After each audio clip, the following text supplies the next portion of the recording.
¿Queréis conocer la historia especial que hay detrás de esta moto? Quedaros y os la cuento. Hoy tenemos una moto muy especial, esta CRD 118, porque celebra el cumpleaños del presentador de televisión Joaquín Prat, que además os puedo decir que le conozco personalmente, es un verdadero amante de las motos, es un apasionado, y para celebrar su cumpleaños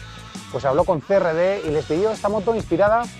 que internamente se conoce como la Steve McQueen, inspirada en la Triumph TR6 que el rey de lo cool hizo famosa en aquella película, en El salto de la gran evasión. Y ahí también viene ese verde militar, aunque aquí tiene un toque especial el color, y además se combina con el gris de la piel de canguro de este asiento monoplaza, y se utilizan elementos como los amortiguadores y la horquilla delantera.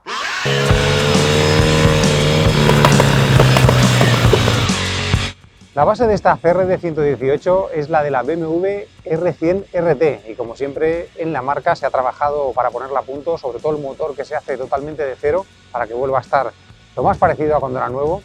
Además se utilizan elementos de Moto Gadget, como ese cuadro que me llama mucho la atención, el Tiny, que es minimalista y que está integrado en el faro delantero. De Moto Gadget también son los pulsadores y los intermitentes delanteros, mientras que los traseros, que son también súper minimalistas, son rizoma y están integrados en un soporte de matrícula totalmente artesanal que va muy acorde con la línea de la moto.